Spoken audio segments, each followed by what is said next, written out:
哈哈，歡迎嚟到小和夫的世界，我係小和夫。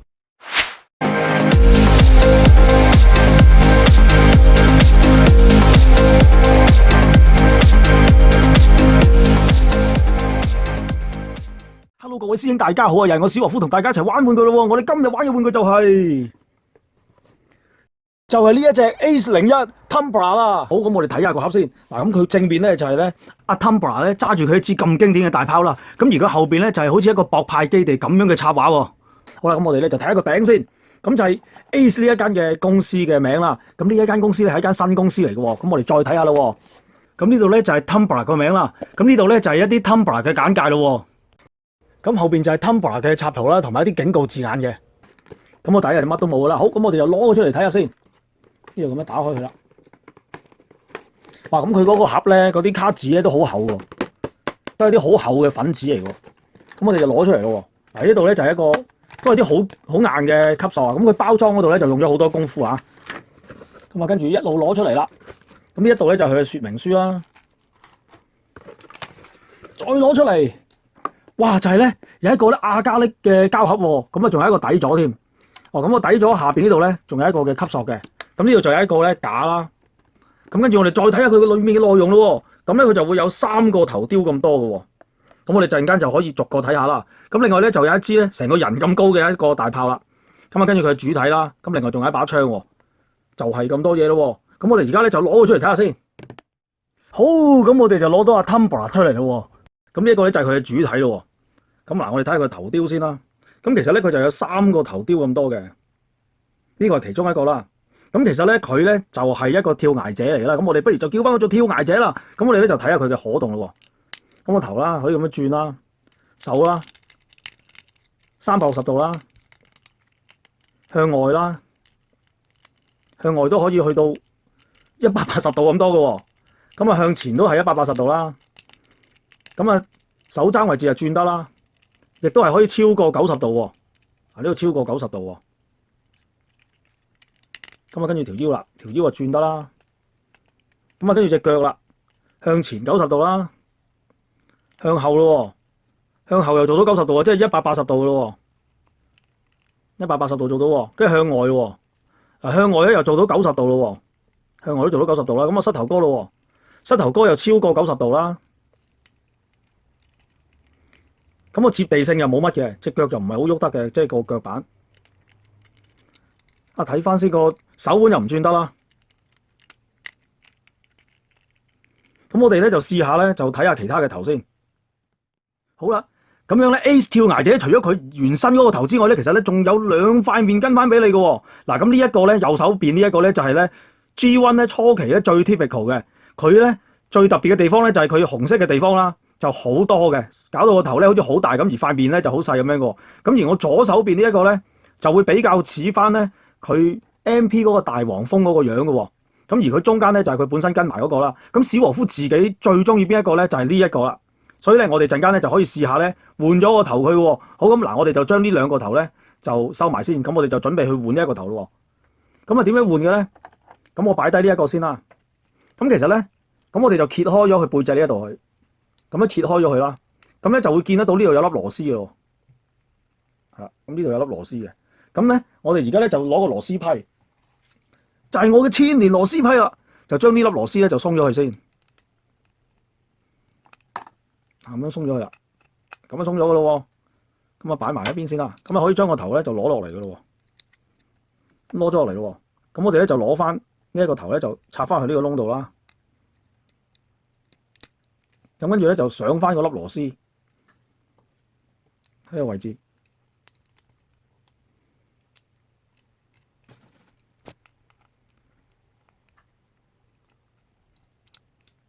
咁我哋就完成咗啦。真係話咁快就搞掂咗啦。咁我哋又換咗個新頭咯喎。咁呢個頭都係啦，都係可以轉啊。可以上下喐噶啦，其實就係都冇錯啦。咁我哋咧又而家試下玩下佢其他嘅武器咯喎，試下。好，咁我哋咧而家試下咧揸下佢呢把手槍先。嗱，我哋睇下佢呢個手槍喎。咁個設計咧就係傾向簡潔嘅。咁一支手槍啦，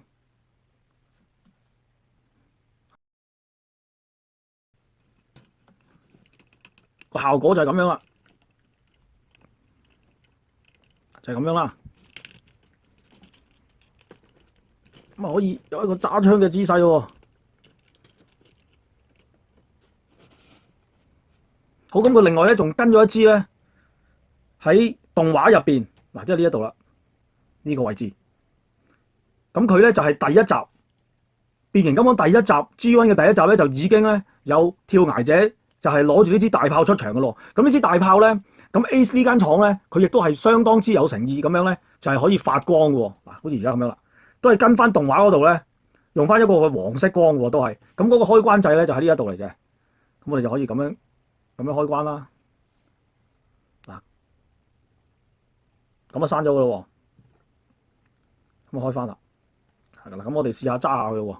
咁其實咧，佢都係夠力嘅，因為咧，佢呢一隻腳咧，成隻腳板同埋咧嗰個小腿部分咧，全部都係金屬嚟嘅喎。咁咧，佢就可以咁樣揸啦。佢嘅手咧，呢個雖然係一個波裝咧，但係亦都係做得相當之實淨嘅喎。咁樣揸，咁可以 hold 得住嘅喎，完全可以 hold 起嘅。咁樣啦，咁啊亦都可以咧，要趴喺度追擊咁樣又得喎。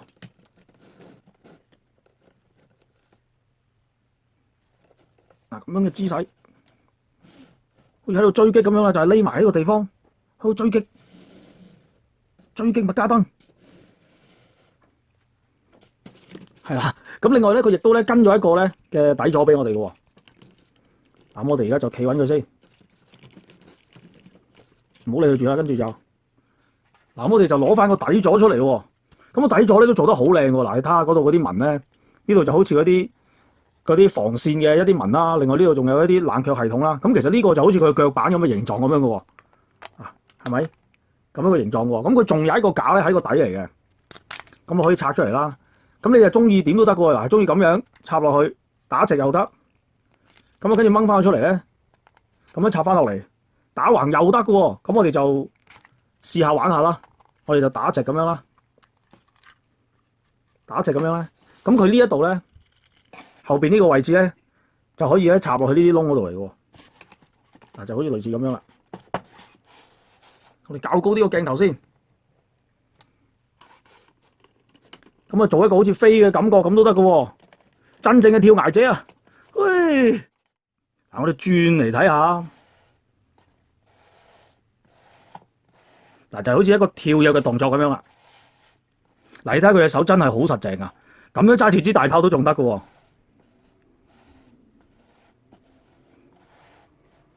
咁我哋咧，不如就拆翻佢落嚟咧，就攞埋MP 嘅大黃蜂啊，同埋佢嘅紅色版嚟對比下咯。好，咁首先咧，我哋就攞大黃蜂出嚟同佢對比下先。嗱，咁其實咧，大家都會見到嘅喎。其實跳崖者咧係比大黃蜂咧高咗少少喎。而家呢隻 Ace-01，咁大家就會話：哇，有冇搞錯啊？佢哋應該一樣高喎。嗱，咁我哋咧就移開佢少少先。咁啊，睇下呢一度嘅喎，呢個位置。嗱，咁我哋就會睇得到咧，動畫嗰度咧，咁阿文哥就行頭先啦，佢哋跟住行尾啦。咁其實咧，大家都會見到咧，跳崖者咧，嗱喺呢一集就會高過咧大黃蜂少少嘅，所以咧其實可能 Ace 呢間公司就係根據呢一度咧嚟到製造佢嗰個比例啦。咁我哋就睇翻個玩具咯。咁因為咧，其實咧，史和夫咧初初冇研究咧，都以為喂，其實跳崖者係咪同阿大黃蜂係同一個車款嚟嘅咧？其實就絕對唔係嘅，因為咧其實咧。跳崖者咧，佢本身係一架 Porsche 嘅924嚟嘅，所以咧嗱，我哋睇得到啦。佢哋個形狀咧，其實完全唔同嘅喎。咁亦都係啦。咁佢哋嗰個機械人嗰個結構啦，同翻 MP 咧嗰個出入都幾大喎。其實嗱，睇翻個面相啦。咁啊，大黃蜂咧嗰塊面咧就比較係各自口面啊，我哋叫做就闊啲啦。咁而呢一度咧嗰個跳崖者塊面就比較尖啲嘅。咁個下巴嗰度咧亦都有一嚿嘢喺度啦，好似高達嗰啲咁樣啦，個下巴個位置。咁好啦，我哋再睇咯。嗱，睇下隻腳啦，隻腳就係呢個啦。跳崖者就好經典啦 ，Porsche 924嗰個車頭啦，咁呢個亦都係啦。咁大黃蜂呢個咧就係一個甲蟲啦。咁我哋咁樣睇下，我哋睇下後邊，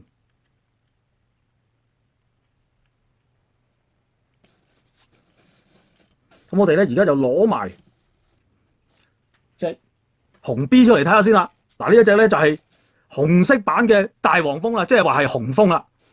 咁其實咧佢哋兩個係一樣樣嘅，只不過啲顏色唔同嘅啫。咁我哋睇下啦。嗱，而家咁樣一睇咧，其實個分別都幾大。初初咧，史和夫覺得呢一隻紅蜂咧就係跳崖者嘅一個叫做代替品啦，但係其實咧原來係爭好遠嘅喎。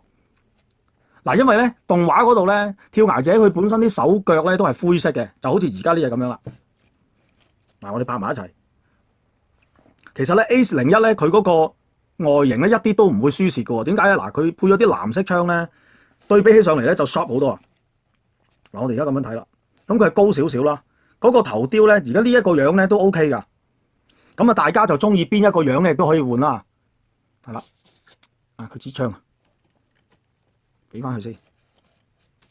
咁而佢呢一隻個重量咧，因為佢嗰個合金成分好重啊，所以咧其實佢一隻咧就大約等於咧1.5隻呢一啲咁重嘅。係嗱，我哋睇到啦。咁我哋咧就攞埋 MP10出嚟對比一下先。MP10嘅文哥，咁但係因為我哋成日都睇 MP10咧，所以咧史和夫覺得有啲悶啊。所以史和夫咧就係攞咗呢一隻 EVA 版出嚟嘅，咁我哋就可以對下佢嗰個高度啦。嗱，咁佢大約咧，亦都係跟翻動畫嗰度一樣嘅喎。嗱，我哋再出多次個動畫啦。嗱，呢度，咁其實咧，大家就會見到跳崖者同埋大黃蜂咧，都係到阿文哥呢隻腳，即係大約係大髀呢個位置度嘅啫。嗰個比例就係咁樣噶啦。係啦，嗱，我哋再對翻呢兩隻啦，其實都幾靚噶，呢隻都個外形都幾好噶。係啦，好，咁我哋就攞嚟變形先。好，咁我哋開始變形咯。首先就將呢度咧打開先啦，跟住就收翻隻手去，跟住將個頭咧就擰去後邊，後邊呢一塊蓋咧就鬆咗佢啦，跟住向上揭，呢個抹翻開佢啦，好似而家咁樣咯。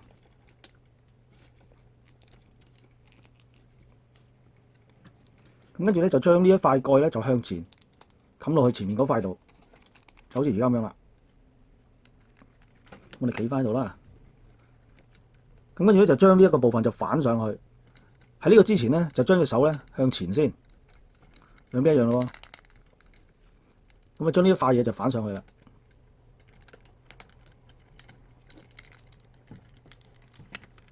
咁跟住咧呢度咧就有個接合點嘅，呢度有窿嘅，就扣咗上去先。嗱，就係咁樣啦，兩邊一樣咯。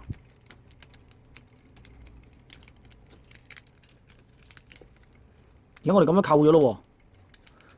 咁跟住咧，我哋就將呢一個手臂呢個位置咧，就向入邊，好似而家咁樣啦，伸入去，好似而家咁樣啦。嗱，咁樣伸咗入去，咁就 OK 嘅咯。咁啊收咗嘅咯隻手，咁佢呢一塊板咧又咁樣吸翻落嚟，好似而家咁樣啦。咁我哋咧就變埋隻腳佢咯。咁啊將隻腳咧呢度咧兩邊一樣噶啦，咁樣拆咗出嚟先，咁樣分開咗佢咯。跟住將個碌咧向翻側邊嗰度反翻上去，跟住啦個腳板就向下，好似而家咁樣啦，兩邊一樣啦，呢邊都係咁樣啦。向下咯，就而家咁樣啦。咁跟住咧就向前，成隻腳咁樣咯。我哋可以擺低喺度咁樣啦。咁跟住咧腰嘅部分咧，就將佢咁樣，嗱咁樣就拍到入去，好似而家咁樣啦。咁跟住咧嗰個車冚咧就喺呢度嚟啦。咁啊攞翻佢出嚟喎。咁啊攞咗佢出嚟喎，咁跟住咧就將隻腳呢度咧就拍翻埋去，咁啊可以噶啦。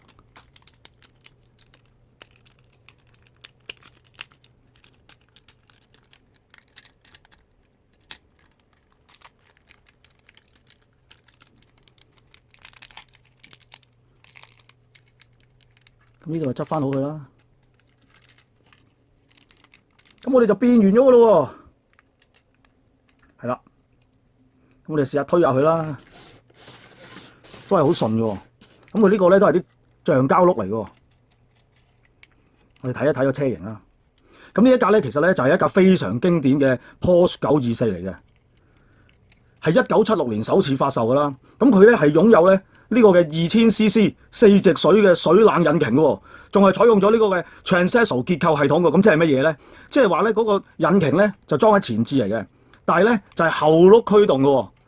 咁而佢個波箱咧就放咗喺後軸之前咧，同埋咧同個後軸結合咗啊。咁有咩好處咧？就會令到成部車咧就更加平均分佈咗嗰個動力啦，同埋更加易操控喎。呢架車喺當時嚟講係一架相當之經典，而且咧相對佢前兩代比較相宜嘅售價嘅，所以咧其實就相當受歡迎嘅，亦都係嗰個普及程度咧就算相當高噶啦。好，咁我哋睇完佢呢個真車咯，咁我哋咧就攞埋其他嘅車出嚟對比下先。好，咁我哋咧就攞埋大黃蜂出嚟同佢對比下咯。嗱，咁我哋睇翻嗰個嘅車型啦。咁其實咧佢就長過大黃蜂嘅，長少少啦。咁呢一架咧就係一架嘅甲蟲啦，係一架福士嘅甲蟲嚟嘅。咁佢個標誌都喺度啦。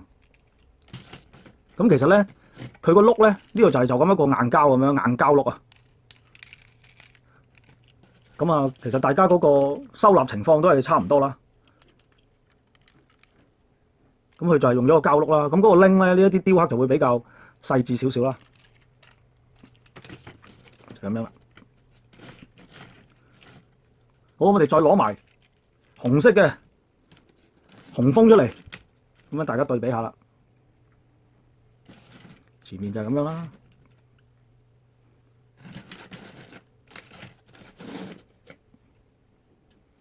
後邊啦，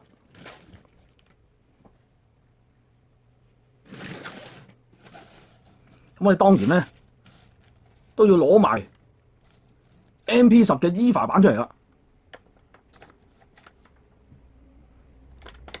咁我哋就咁樣擺埋一齊試下對比下。咁佢哋個比例就係咁樣啦。佢擺喺文哥側邊啦，咁呢度就拍平個尾佢啦。我哋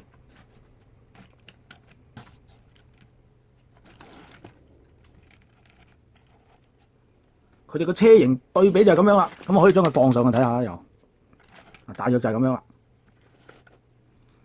咁呢度就突咗少少出嚟嘅。咁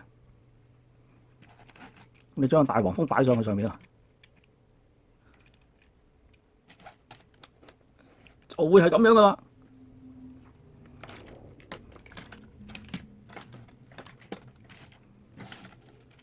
好，咁我哋今日咧嘅 Ace01嘅 review 咧就做到呢一度咯。咁咧史和夫嘅建議咧就係話咧呢一個 Ace01呢一間公司啦，咁其實咧係一間新嘅公司嚟喎。咁佢亦都有好多嘅進步空間啊。咁我就想講一講咧，咁呢個 Ace01咧其實咧俾到史和夫嘅感覺就係佢係誠意十足啦，有好多嘅金屬件啦咁樣嘅。咁但係咧佢要改善嘅地方咧就係佢嗰個設計咧，佢就係冇話有一個咧就定住一個嘅玩家，佢係可以 lock 死啲嘢咁樣成咧，佢係唔夠嘅呢啲位置係。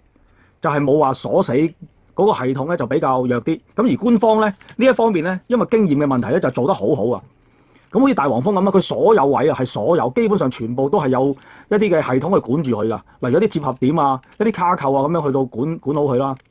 咁所以咧，其實咧呢一方面咧 ，Ace 呢間公司咧就需要盡量加強咯。好，咁我哋咧亦都係好期待佢嘅下一作會俾到啲乜嘢驚喜我哋咯。好，今日多謝各位師兄收睇，拜拜。多謝大家收睇今集嘅史和夫的世界啊！如果大家有咩意見咧，歡迎留翻言俾我。當然啦，如果喜歡本集嘅話咧，記得俾翻個 like 我啊，同埋咧叫多啲人 subscribe 我啊，因為你哋嘅 subscribe 咧就係我嘅動力來源。多謝大家，拜拜。